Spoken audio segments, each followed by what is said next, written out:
भज मन नारायण नारायण नारायण, भज मन नारायण नारायण नारायण, श्रीमन नारायण नारायण नारायण, भज मन नारायण नारायण नारायण।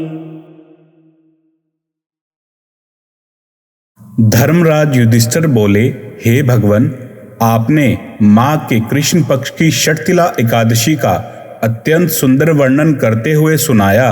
अब आप कृपया करके माघ शुक्ल एकादशी के विषय में भी बतलाइए। श्री कृष्ण कहने लगे कि हे राजन, माघ शुक्ल एकादशी के दिन आने वाली एकादशी को जया एकादशी के नाम से जाना जाता है। इसका व्रत करने से मनुष्य ब्रह्म हत्या इत्यादि पापों से छूटकर मोक्ष को प्राप्त होता है तथा इसके प्रभाव से भूत पिशाच आदि योनियों से मुक्त हो जाता है। इस व्रत को विधि पूर्वक करना चाहिए। अब मैं तुमसे पद्म पुराण में वर्णित इसकी महिमा की एक कथा सुनाता हूँ। एक समय इंद्र अपनी इच्छा अनुसार नंदन वन में अप्सराओं के साथ विहार कर रहे थे और गंधर्व गान कर रहे थे। उन गंधर्वों में प्रसिद्ध पुष्पदंत तथा उनकी कन्या पुष्पवती और चित्रसेन तथा उनकी स्त्री मालिनी भी उपस्थित थे। साथ ही मालिनी का पुत्र पुष्पवान और उनका पुत्र माल्यवान भी उपस्थित थे। पुष्पवती गंधर्व कन्या माल्यवान को देखकर उस पर मोहित हो गई और माल्यवान पर कामबाण चलाने लगी। उसने अपने रूप लावण्य और हाव भाव से माल्यवान को वश में कर लिया। वह पुष्पवती अत्यंत सुंदर थी। अब वे इंद्र को प्रसन्न करने के लिए गान करने लगे, परंतु परस्पर मोहित हो जाने के कारण उसका चित्त भ्रमित हो गया था। इनके ठीक प्रकार न गाने तथा स्वरताल ठीक नहीं होने से इंद्र इनके प्रेम को समझ गया और उन्होंने इसमें अपना अपमान समझकर उनको शाप दे दिया। इंद्र ने कहा, हे मूर्खो, तुमने मेरी आज्ञा का उल्लंघन किया है, इसलिए तुम्हें धिक्कार है। अब तुम दोनों स्त्री पुरुष के रूप में मृत्युलोक में जाकर पिशाच रूप धारण करो और अपने कर्म का फल भोगो। इंद्र का ऐसा शाप सुनकर वे अत्यंत दुखी हुए और हिमालय पर्वत पर दुख पूर्वक अपना जीवन व्यतीत करने लगे। उन्हें गंध रस तथा स्पर्श आदि का कुछ भी ज्ञान नहीं था। वहां उनको महान दुख मिल रहे थे। उन्हें एक क्षण के लिए भी निद्रा नहीं आती थी। उस जगह अत्यंत शीत था, इससे उनके रोंगटे खड़े रहते और मारे शीत के दांत बजते रहते।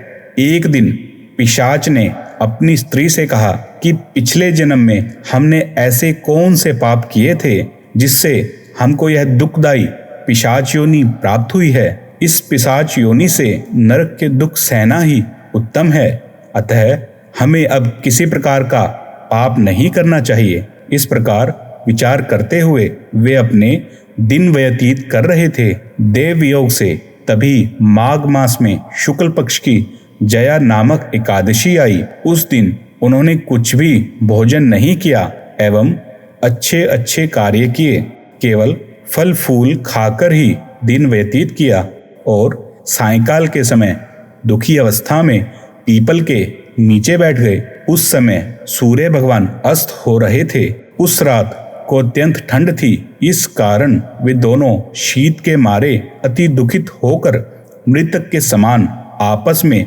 चिपटे हुए पड़े रहे। उस रात्रि को उनको निद्रा भी नहीं आई।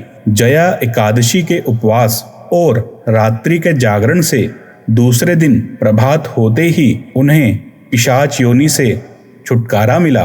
अत्यंत सुंदर गंधर्व और अप्सरा की देह धारण कर सुंदर वस्त्राभूषणों से अलंकृत होकर उन्होंने स्वर्गलोक को प्रस्थान किया।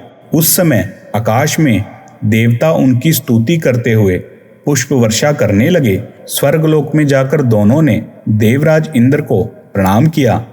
देवराज इंद्र इनको पहले रूप में देखकर अत्यंत आश्चर्यचकित हुए एवं पूछने लगे कि तुमने अपनी यह पिशाच योनि से किस प्रकार छुटकारा पाया, अतः हमें यह सब बताइए। माल्यवान बोले, हे देवेंद्र, भगवान विष्णु की कृपा और जया एकादशी के व्रत के प्रभाव से ही हमारी पिशाच देह छूटी है।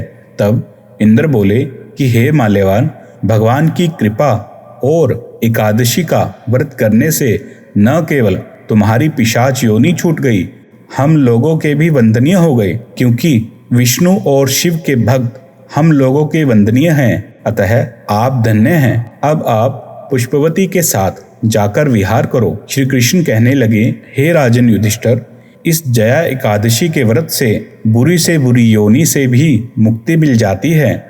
जिस मनुष्य ने जया एकादशी का व्रत किया है, उसने मानो सब यज्ञ, जप, दान आदि कर लिए हों। जो मनुष्य जया एकादशी का व्रत करते हैं, वे अवश्य ही 1000 वर्ष तक स्वर्ग में वास करते हैं। भज मन नारायण नारायण नारायण, भज मन नारायण नारायण नारायण, श्रीमन नारायण नारायण नारायण, भज मन नारायण नारायण नारायण।